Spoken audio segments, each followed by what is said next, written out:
Buenos dias.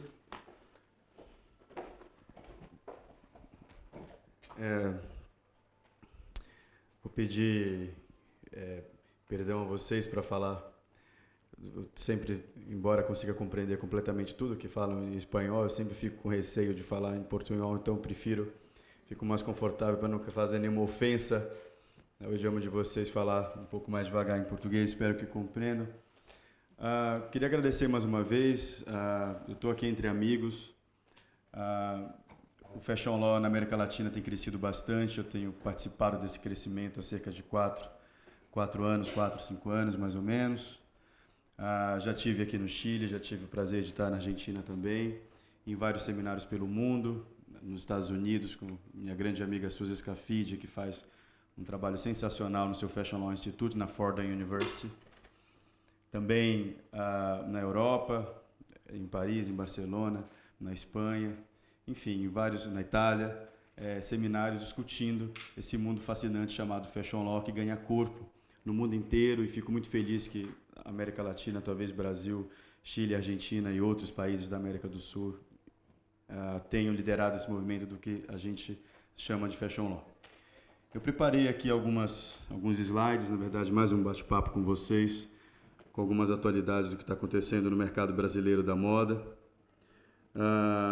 algumas informações gerais com relação à moda brasileira, então alguns dados do setor que eu brevemente vou colocar para vocês, para termos a ideia do tamanho da moda brasileira em números. Então, a moda no Brasil é o segundo maior empregador da indústria de transformação, é o segundo maior gerador do primeiro emprego, o quarto maior parque produtivo de confecção do mundo, o quinto maior produtor têxtil do mundo, o segundo maior produtor e terceiro maior consumidor de denim, de jeans, né, do mundo, o quarto maior produtor de malhas do mundo. A moda brasileira está entre as 5 maiores semanas de moda do mundo.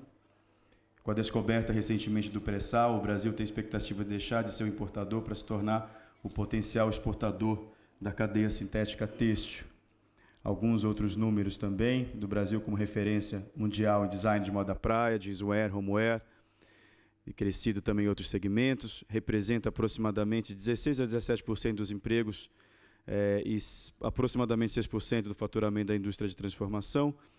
A indústria tem quase 200 anos no país, tem 33 mil empregos formais em todo o mundo e uma autossuficiência na produção de algodão e da cadeia toda têxtil. Tudo isso dá uma dimensão do que significa a moda brasileira, da pujança do mercado de moda no Brasil.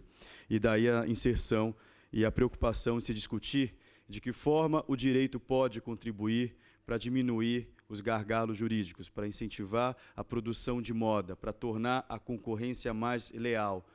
No fim do dia, quando a gente fala em Fashion Law, o que a gente quer é de que forma o direito pode contribuir para que este mercado seja mais pujante, para que essa concorrência seja mais leal, de que forma a gente contribui para que tenhamos um mercado de moda com crescimento orgânico e que seja importante no desenvolvimento de qualquer país, e aí não só do Brasil, mas de qualquer país do mundo que desenvolva e que tenha uma indústria da moda considerável.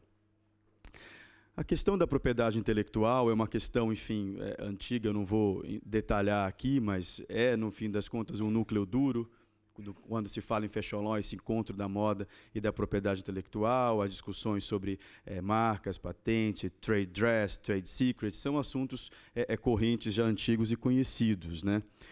No Brasil, talvez o assunto que tenha mais crescido ultimamente é a discussão de algumas questões regulatórias no que diz respeito a e-commerce. O varejo online no Brasil cresce a 2 dígitos há cerca de 3 anos para cá. No início, havia uma certa reticência das empresas de venda do varejo online, mas isso, inspirado em modelos principalmente ingleses, se reverteu completamente e hoje há uma pujança, um crescimento maior de venda de peças pelo canal online do que pela compra física, em lojas físicas propriamente dito, né? Isso foi um modelo de negócios fantástico, fez com que a indústria brasileira investisse cada vez mais no online e gerou também mais trabalhos para advogados que ficassem preocupados com cláusulas, com a forma e a especificidade de venda através desse canal, né, de devolução imediata de produtos, numa troca que tem que ser instantânea, enfim, de todos os desafios que representam a venda através do online. Alguns dos principais temas em pauta pelo mundo, em todos esses eventos, e aqui eu estou no meio de amigos que participam também, de professores que participam também desses eventos, estariam a questão desses contratos e negociações peculiares à indústria, né, os financiamentos para lançamento de coleção, abertura de capital, os IPOs, a oferta pública de ações para abertura de capital de empresas e a formação de grandes conglomerados econômicos. O Brasil seguiu aí, a exemplo do que já aconteceu há um tempo em mercados maduros, como na Europa e nos Estados Unidos, a formação de grandes mercados. Então, da mesma forma que no mercado do luxo nós temos a formação dos grupos, como é o caso de LVMH, que possui no seu portfólio marcas importantes, como é o caso de Louis Vuitton, Cartier, etc. Temos o grupo Richemont, temos o grupo Kering, tendo no seu portfólio Gucci, Bottega Veneta, Alexander McQueen. O Brasil, de uns tempos para cá, também, cerca de 3 anos, teve um movimento muito forte de formação de grandes grupos de moda, de grupos que têm no seu portfólio marcas de luxo, de alto luxo, ou mesmo alguns modelos de negócio de marcas primas mais baratas. Então, é o caso, por exemplo, do grupo Inbrands, que reúne 13 marcas de moda, é o caso como marcas como Elos, VR, Band, Salinas, Celaria. Grupo AMC Têxtil, que reúne marcas nacionais como Coach, Fórum Triton, Fórum Tufiduec. Essa questão da formação dos grupos de moda é um modelo de negócio interessante, porque ele dá uma musculatura muito grande do volume de negócios, né? Faz com que esses grupos escolham mais ou menos que tipo de marca deve estar numa determinada região do país. Algumas delas têm os seus produtos exportados, faz com que tenha um volume de negócios interessante e no seu mix de produtos consiga concorrer de uma forma mais robusta com os outros players do mercado. Questão de trabalho escravo eu não vou comentar, porque hoje teremos uma palestra do meu querido amigo brasileiro José Daniel Gatti Wegener, que vai falar exclusivamente sobre isso, dessa sensível questão do trabalho escravo. A questão da contrafação e da pirataria, que é um assunto antigo, né, muito clássico no direito da moda, que é você produzir produtos contrafeitos ou pirateados. Antes era exclusivo, acho que talvez a única novidade é que antes se fazia contrafação, ou seja, pirataria, falsificação apenas de produtos de luxo e alto luxo. E hoje, infelizmente, no Brasil, a gente tem cópias, produção de produtos contrafeitos, falsificados, pirateados de marcas também médias, que não são consideradas marcas de luxo. Mas talvez a discussão mais acalorada com relação no ponto da propriedade intelectual seja a questão da cópia, né, da questão do plágio, você definir até onde vai a inspiração de uma confecção de moda e onde começa a cópia. Aquela zona cinzenta que muitas vezes é difícil você delimitar se aquele produto de moda ele conta com originalidade, com autenticidade, ou se não, ele é simplesmente uma cópia fidedigna de uma produção criativa de outrem, né? Na moda brasileira, quem sofre muito com isso é quem faz o que a gente chama de slow fashion, que ao contrário do fast fashion, é uma moda, um produto customizado, né, com poucas peças sendo criadas de forma customizada e com muitas reclamações de empresas e fashion designers brasileiras que fazem essa moda que a gente chama de moda autoral ou moda de slow fashion, né? A primeira delas, uma designer brasileira bastante conhecida, chamada Adriana Barra, e conhecida por esses vestidos coloridos, com caimento específico. Uma outra estilista, uma fashion designer de slow fashion brasileira, que está muito em voga hoje no Brasil, chamada Letícia Brownstein, conhecida por suas rendas, os seus vestidos de noiva, e etc. São elas que estão aí na primeira linha como pessoas que ficam muito preocupadas com seus ativos de propriedade intelectual, com as suas criações de moda. E aí a pergunta, como fazer para protegê-las?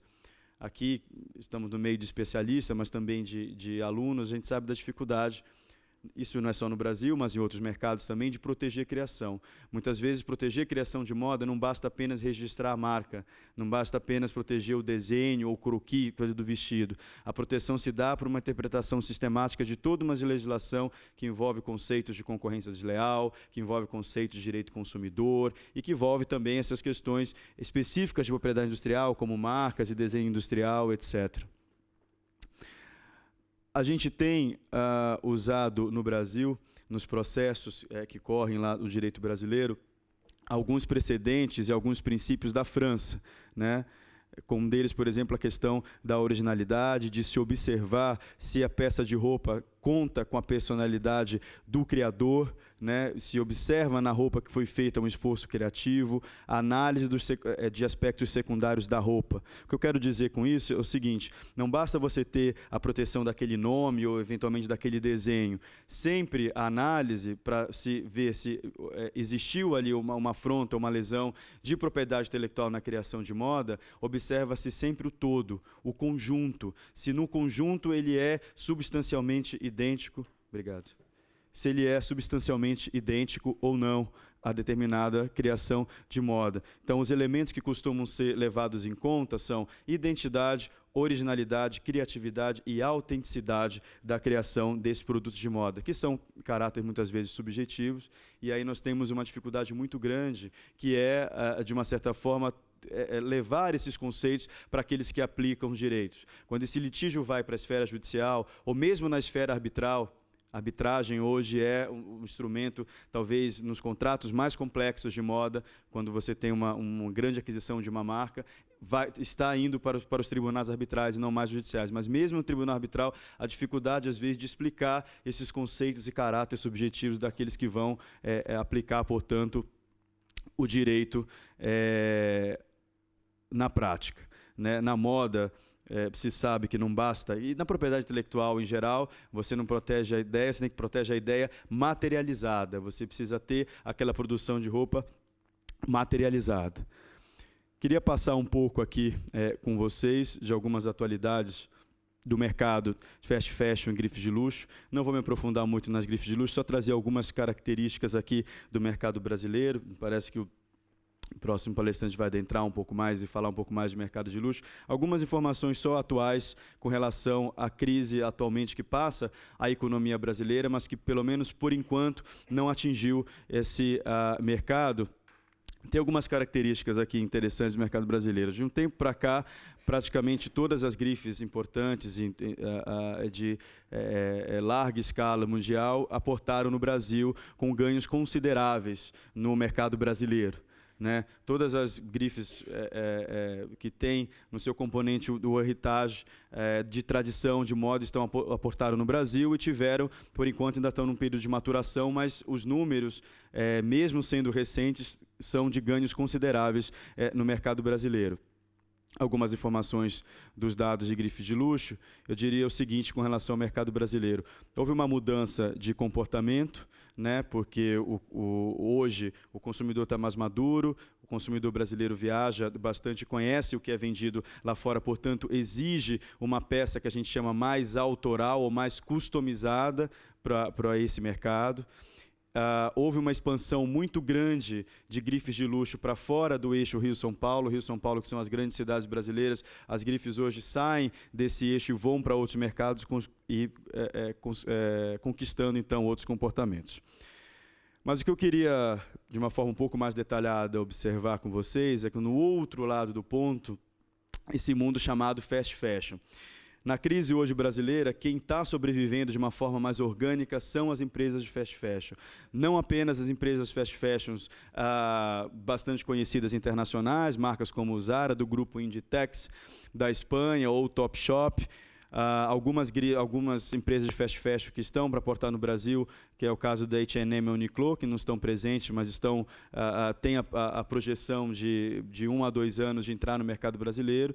E as grifes, empresas de fast fashion nacionais, que têm tido uma performance financeira interessante. É o caso de Renner, é o caso de Riachuelo, de Marisa e de C&A. Essas empresas de fast fashion, mesmo com a crise econômica, têm registrado, se não um crescimento expressivo, mas pelo menos a manutenção de vendas através do seu modelo de negócios, muito interessante.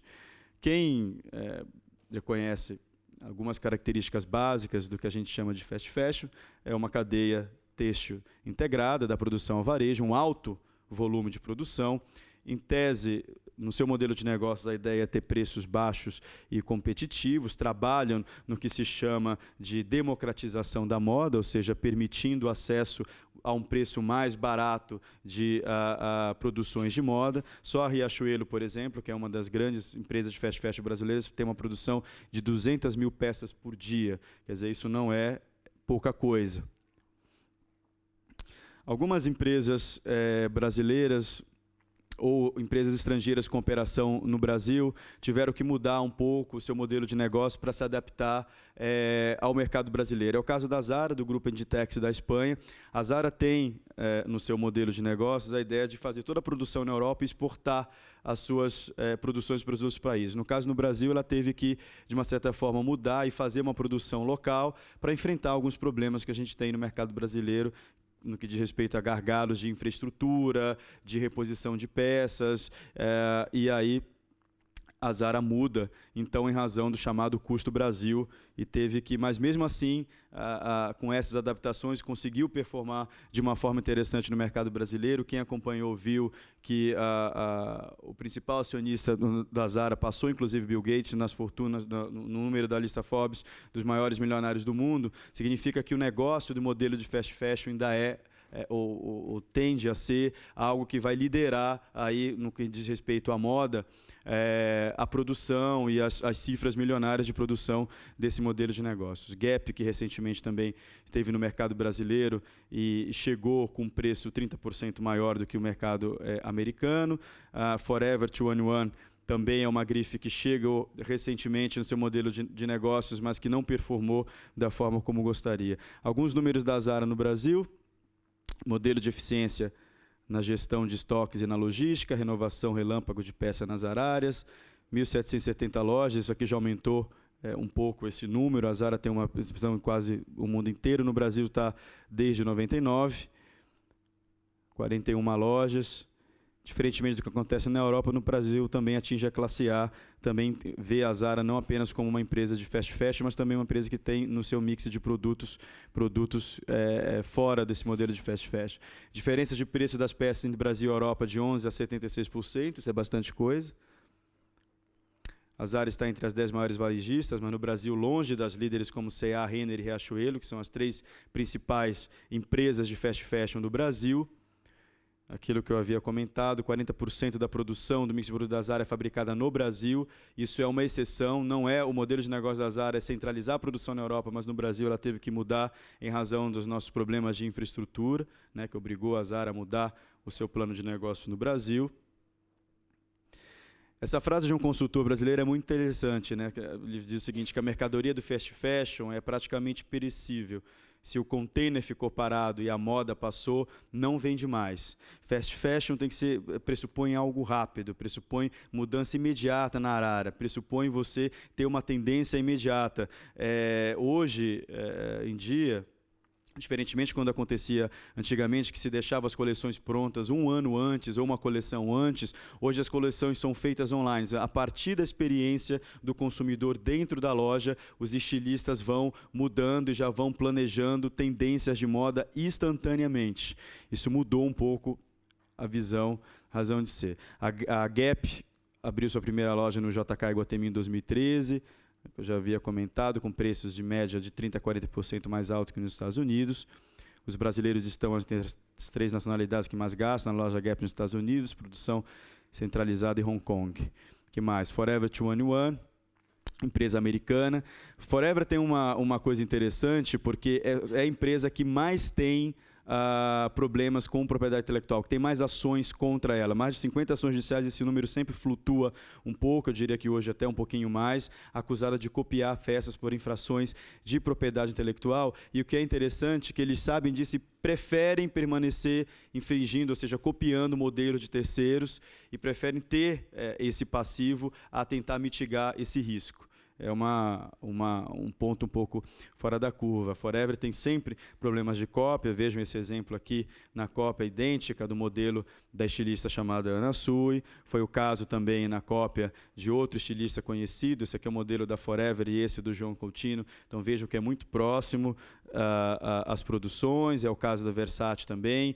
Então vejam, é a marca talvez de fast fashion que mais faça cópias fidedignas sem nenhum pudor, sem nenhum tipo de problema. Esse aqui da Riachuelo, que copiou um artista autoral brasileiro chamado Orlandelli, colocando na estampa das suas camisetas. Então, normalmente, Tendência das empresas de fast fashion, investir em linhas de roupa mais sofisticadas, ampliação do público de mercado consumidor. O Brasil também, na esteira do que veio, aí, no caso de receitas de sucesso que aconteceu na Europa, H&M com Karl Lagerfeld, por exemplo, também tem feito coleções e com brand com outros estilistas. Né? A Riachuelo fez uma campanha de muito sucesso com a Versace, vendendo, por exemplo, agregando esse co-brand, ou seja, essa grife de luxo no modelo negócio fast fashion, nessa linha do que se convencionou chamar democratização da moda. Isso aqui é uma marca brasileira, talvez vocês nunca tenham ouvido falar, a Sarway, mas que tem uma exportação significativa, principalmente para o Oriente Médio, desse jeans brasileiro, né, que é um case de sucesso. E hoje se fala muito na questão da crise, né, se a moda brasileira estaria em crise. A verdade é o seguinte, analisando-se os números, a gente vê que, apesar de ter tido uma queda um pouco, não diria muito acentuada, mas uma curva descendente com relação ao produto, o fato é que o mercado consumidor brasileiro é tão pujante que, com crise ou sem crise, principalmente quem está no topo, as empresas de luxo e alto luxo e as empresas de fast fashion, têm tido uma performance significativa de vendas, apesar da crise. Então, talvez para a moda passe um pouco ao largo isso. Eu já estou caminhando para o final, porque me deram apenas 20 minutos. Queria falar só um pouco aqui do nosso instituto. A gente tem, já no Brasil, há cerca de 3, 4 anos, fundamos o Fashion Business and Law Institute, que tem proposto aí a discutir a questão dos problemas do mercado da moda, desenvolvendo uma série de eventos e cursos lá no Brasil. Aqui nós vamos ter depois nossas queridas Pamela e Suzy falando do Instituto de Fashion Law também lá na Argentina. E aqui a nossa ideia, inclusive, nesse encontro é formar aí uma aliança, um acordo em que a gente consiga trabalhar de forma cooperada para fomentar o debate, a produção acadêmica e de livros com relação ao Fashion Law. Como meu tempo terminou, né, professora Jimena, para que eu não possa... eu fiz uma aposta com ela, que se eu passasse de 20 minutos, eu teria que dar um saco da Chanel de presente. Como eu não estou querendo fazer isso, e me deram só 20 minutos, eu agradeço a atenção de vocês. Muito obrigado. Bom dia.